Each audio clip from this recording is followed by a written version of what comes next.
So we started our collaboration because we set the design challenge for the user research bootcamp back in June, and we posed the question of basically like what can UNESCO City of Design Dundee do for design in Dundee and for the designers that live in the city.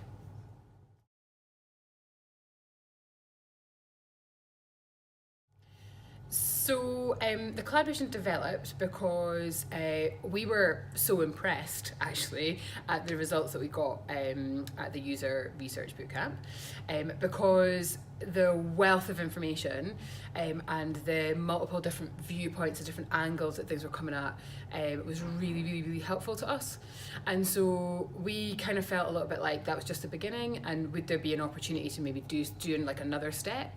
And so this collaboration came out of that by us kind of wanting to do a little bit more, and the project being there, and just developing a little bit further. So this process has been like completely invaluable. Like, it has just given us a huge opportunity to like take a step back and look at our own project through the eyes of someone else. And it's just been so valuable to have that kind of like refreshing viewpoint. And while a lot of the people who actually like a lot of the students talk to people that we work with on a regular basis or that are involved in the designation, but I think sometimes the challenge is that people don't always, it's not that they don't say what they want to your face, but sometimes projects, it's really hard to articulate the negatives, and sometimes you have to get over those negatives first. And actually what this bootcamp and this whole process has done is, through that service design approach, is to go through those problems, like look at what the issues are, identify those issues, and then take that next step into like what are the ideas and what potentially could happen in the future. Whereas for us in a project, we always just want the ideas and we forget about the problem stage. And by doing it with the students, they've been able to just bring that like completely different viewpoint, no preconceptions to the project at all, and that's been just really helpful.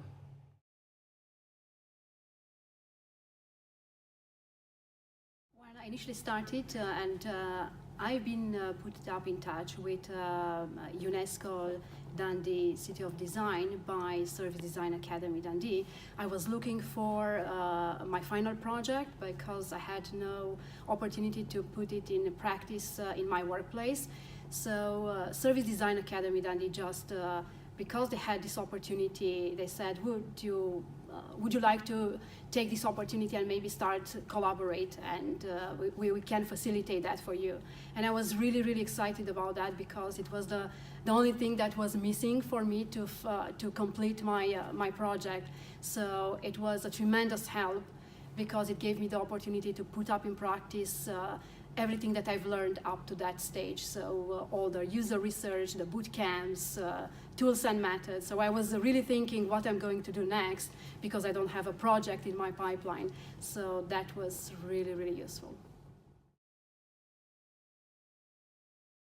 Yes, of course. So after I've been put in touch with Dundee UNESCO team, we started to think about how we will approach and what they would be also interested in tackling. So we, after discussions with Annie, we decided that what they would be looking at is how UNESCO team could maybe promote and support better design community in Dundee.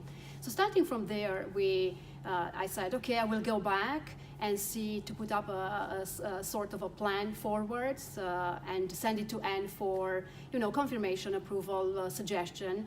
After that, a plan came in place for doing some user research interviews with local designers in Dundee. So after that, we scheduled the interviews. I had, I think, 4 or 6 people to interviews. I came one day in Dundee, ran all these interviews, and then after these interviews, I feedback to Annie, and we said, lots of insights came out of these user interviews. Maybe a co-design workshop would be really useful to have more in-depth understanding. So this. They've been very good, because they said, yes, we would love maybe to have that. So from my side, I had to put up the workshop plan, the agenda in place, and they had to provide me with some contacts, people. So it was always a two-way communication, which I felt really, really good about. So after the workshop has been designed, agenda put out, invitation went out, we had at the end of October the workshop where we had a very good turnout, given the fact that I was managing all this from Glasgow, not being myself in the city. So giving this point of view, I think it was really useful to have Annie co-facilitating this. So the workshop went really well. It was a good turnout, so we are really hopeful to take some good insights out of this workshop. I think it was a really great experience along the way. Had, of course, ups and downs as any learning experience, but that's in my view, that's the real gain.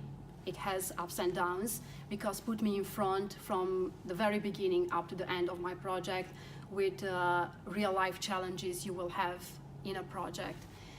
I think it really opened my eyes not only to the service design field but to other fields, how partnerships work, how to set up before you starting to plan a project, partners you need to work with, the importance of trust in a partnership, how to be flexible and to open and transparent in communication and keeping everyone involved in the project once you set it up. And I think having that constant feedback with Service Design Academy on what I was doing, having their suggestion, feedback into my learning experience, I found that really helpful because it was always there. So that gave me a boost to my confidence in moving forward with what was I doing. I think that's really critical. If you don't have someone to mirror what you are doing, I think it would have been harder.